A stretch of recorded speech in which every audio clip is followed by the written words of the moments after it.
Welcome to Habs Unfiltered. I'm your host, Blaine Pudvin, and I'm joined now by a special guest, Jake Furlong of the Halifax Mooseheads. Welcome to the show. Thank you. It's an honor. I'm really happy to have you here. I've been doing some work covering some of the QMJHL, and it's really fun to have a Halifax Moosehead, one of my local junior team, come on, and I'm really stoked to have you on. So again, thank you very much for doing this. Yeah, thank you for having me. Now, one of the reasons that kind of tickled my fancy when I was assigned your file to scout was the fact that you basically live just up the street from me. So you grew up playing with the TASA organization out of Halifax, correct? Yeah. And you went through the Gulls program and everything. Yeah, exactly. So what was it like playing for that level of hockey and then moving on to play for Team Nova Scotia? And like, what kind of dedication is required of someone at that age to be able to move up? Yeah, I think it's just the enjoyment and love for the game. I'm surrounded by really good people, my family, my friends, and we all just love hockey, and that's what we want to do. Leighton Crothers is my roommate, another kid who plays in the Q. So we did everything growing up. We a lot of early mornings, a lot of late nights at the rink, and things like that just really help push us and push each other to take that next step growing up. Now, you got to do something that not everybody gets to do, and that's get selected in the draft by your hometown team. You were an early second round pick, and it didn't take you long to break in. So what was it you feel that you brought in your first camp that really caught their eye? Yeah, I think I'm a really cerebral player. I think I see the game and think the game really well. I think that's my strong suit. Still to this day, I think that helps me a lot.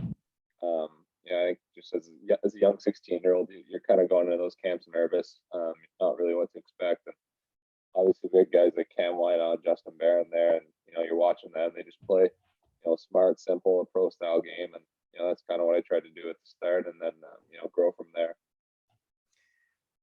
Now, you mentioned your style of play. You played with Justin Barron, who, for my listeners, he's their new he's the flavor of the month, being a Montreal Canadiens podcast. So people are pretty excited to have him. Who was your hockey idol, and who do you model your game after? I think growing up, just being from Nova Scotia, Sidney Crosby is always the name that comes to mind. But as I've gotten older and I've watched a lot more hockey and really focused on defensemen, I think a guy like Devon Toews with Colorado is really intriguing for me. He's a good skater, he's mobile, he's very smart, which is the main attraction, and he just plays good on both sides of the puck, and he's a guy I really like to model my game after. So I've noticed that your physical game has improved quite a bit, especially since your latest growth spurt that happened a couple of years back. So have you increased your physicality thanks to that, or has it just remained the same for you? I think it's been kind of up and down. I mean, last year it's kind of tough to play super physical, especially you're young and you're little. But this year, like you said, I think it's taken a big step. I've done a lot of work with our D coach just on that, because that was a focus for me. And yeah, just kind of using my body. It's big now. I can move with it, so just using it smartly. And you've been given more responsibility this season. You've taken over basically the top defensive role for the team. What have you done to? Did you have to do anything to prepare yourself for those extra minutes or those extra responsibilities? No, not really. I think in the first half I was kind of used like a number two guy, number two, number three, just playing defensive, playing against top lines, and just doing my part, my own end type of thing. And then second half, we've always had a lot of injuries and different things like that. I'm able to grow more offensively, get that extra little, minutes, like you said. And it's kind of something I've done my whole life, is play big minutes. And, I don't really see an issue with it. It's just, choosing when to be up and down the ice and, managing the game like that. Now, consistency, of course, is a huge issue for every player at every level. How do you build up your mental resilience to focus on that aspect of the game? Yeah, it's it's funny you say that. I just finished reading a book on that. It's something I like to do a lot of is reading and learning about that side of the game, the psychology of it. Um, and it's helped a lot. You have to be consistent. You have to be mentally tough because obviously there's ups and downs in a year, in a game, in a shift. So yeah, just staying focused and staying present is what's helped me a lot. Okay. And now you mentioned playing with Barron last season. Do you still talk to some of the other alumni players who've moved on? Do they keep in contact and provide information or tips? In the summer I trained with Justin. But throughout the year we've kind of went our separate ways. He's obviously in the A and then the NHL, so I decided to leave him alone a bit, let him focus on pro hockey. But no, in the summer I'll talk to him pretty much every day, and I'll hear from him here and there throughout the year. Yeah. So you mentioned that you like reading and learning and focusing on that aspect of the game, which I find helps kind of build the hockey IQ for a lot of players. And you've already got that innate ability. You just won the Scholastic Player of the Month not that long ago. Yeah, like you said, it's helps a lot. I think it's really beneficial, especially using it to your strength. And yeah, I think schooling is very important with me and my family. It's always been there since I was a kid. It's that's number one for my parents, and I just really focus on that side of the thing too. Now, you mentioned kind of modeling your game on Justin Tay's model. And I've seen the physicality and the toughness in your game. You complete your hits, your battles one-on-one along the boards and in the corners. Is this something you've taken more pride in? Yeah, of course. Throughout this year, especially, I've been talking to a lot of different people and kind of getting their thoughts on my game, and it will help me succeed at the next level. Whether it's through the draft or after, and that's the biggest thing is just adding that more physical side and being harder to play against defensively. Now, is this an aspect of your game that you put a lot of more focus into? Because it's not just about points. Yeah, especially the last couple months since the second half really started. I've had to watch a lot of video on it. How certain players use their body and why it makes them successful type of thing. And yeah, I've had to put a lot of extra work in for it. So during the season, obviously every team has the DJ in the dressing room. Who is the DJ for you guys? We have a couple. It depends. If we're winning a lot of games, the guy will stay the same. It's normally Elliot Desnoyers, our captain. He has some pretty good tunes. He likes the rap and the EDM type of music. But if we go on a bit of a dry spell, I mean, we'll switch it up to some country, and then that's when Zach Beauregard takes over. He likes to call himself a cowboy, so yeah, he takes over. Do you guys get him a hat? He's got his own. Oh my God. He's got plenty. Yeah, a French cowboy. That's perfect. Yeah. All right. So you mentioned training in the summer with guys like Justin Barron. Is there an aspect that you're looking to focus on this summer before heading into the camp for whatever NHL team picks you? Yeah, it's kind of a cliche. Just get bigger, faster, stronger. There's not really a main aspect. I obviously want to put on size. I know the NHL is a big game, and if that's where I want to get to, I know I need to get bigger and stronger. I think my skating allows me to already have that solid base, solid stride, and just making that quicker and yeah, just getting bigger. So there's a few players on your team that are draft eligible, you amongst them. Do you guys kind of discuss this at all? Is this something that you help each other out with? Because there is a lot of pressure when it comes to a draft year. Yeah, I was pretty fortunate to come in with a couple other guys that were in the exact same situations as me, pretty much. We experienced being 16-year-olds together in a shortened season, playing against two different teams pretty much the whole year, which is obviously tough. And we've got a new coach this year, a whole new system, and just kind of experiencing all that with them has been good. And obviously we try not to talk about it a little bit. We're focused on team success and just playing well right now. But if it comes up, we like to talk and chat about what each other's doing and just different feedback that we're getting. Now, what have you noticed in the approach between the two head coaches? I mean, you had JJ Dengyo last year. What's the difference between last year and this year? Yeah, I think it's honestly pretty big. JJ, being my first year in junior, I didn't really expect what that level of coaching is and, why it's different than, midget or bantam and stuff like that. He was good for our development. He played us a lot.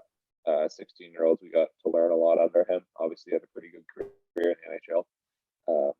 But then, with Sylvain this year, he just came in and preached, habits, effort, all the little things that, make a player and a team successful.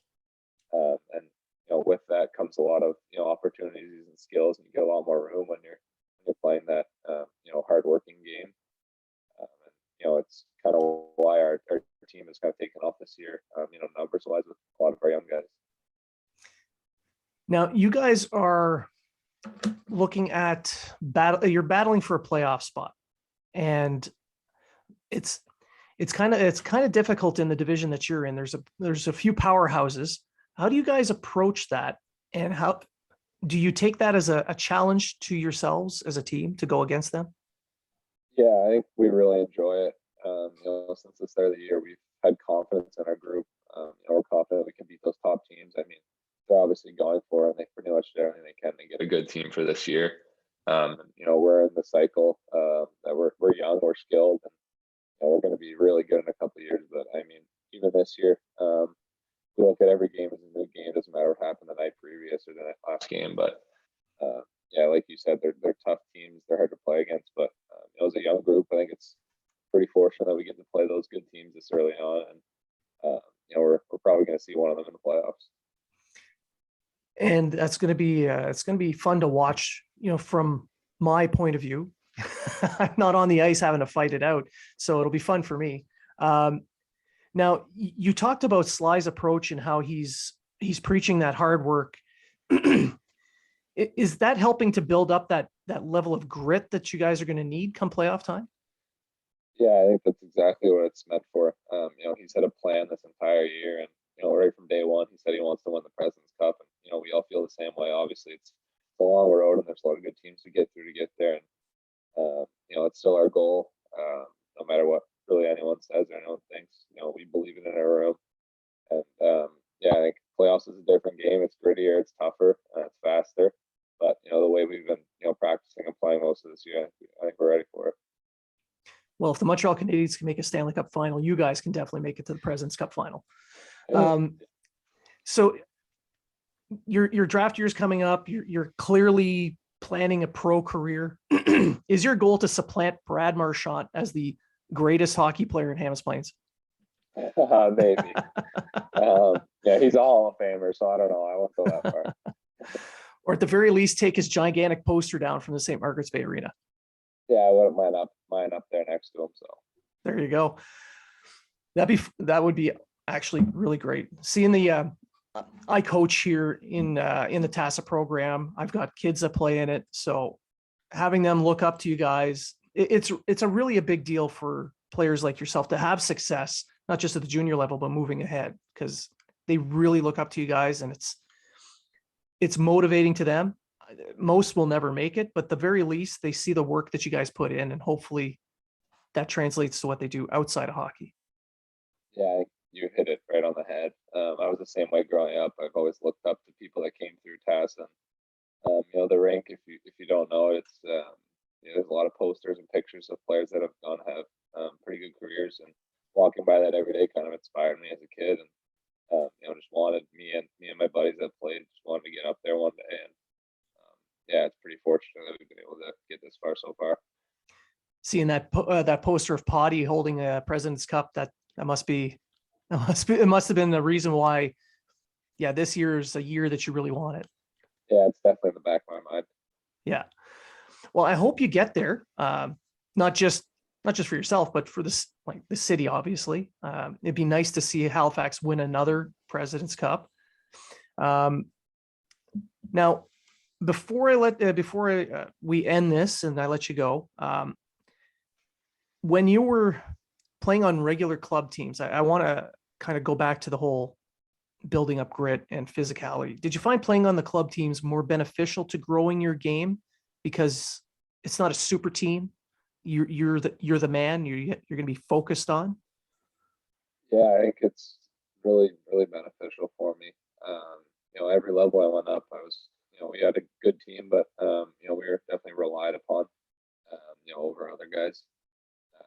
But yeah, just getting that extra attention. Maybe there's a forward sitting on you in the ozone. Finding ways to work around him. Same with these when you're going to play against top guys a lot. So, just learning and developing, and at that age especially, it's all about just getting better and developing, which is the biggest thing. So, yeah, it was definitely very good. Now, clearly, it being your draft year, you don't care who picks you as long as someone picks you, and you are destined. Well, right now you're slated to be selected somewhere around the late second, third, maybe the fourth round, somewhere in that range, and you don't care who picks you. But what team did you grow up watching? Pittsburgh Penguins was kind of the number one, obviously with Sid being from here. But I liked every team. My dad's a big Montreal fan, so I watched a lot of them.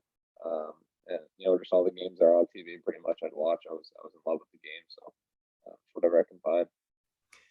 It would be kind of neat to see you join Justin up in the Montreal training camp. Yeah, that wouldn't be bad at all. You'd have a familiar face. Exactly. Yeah. All right. Well, Justin, sorry about that. I had Justin Barrett. I just finished talking about him. Jake, I want to thank you for doing this, coming on, giving us a little bit of an insight into what a draft year player has to face. And of course, go Moose, go. Yeah, exactly. Thank you for having me. It's awesome.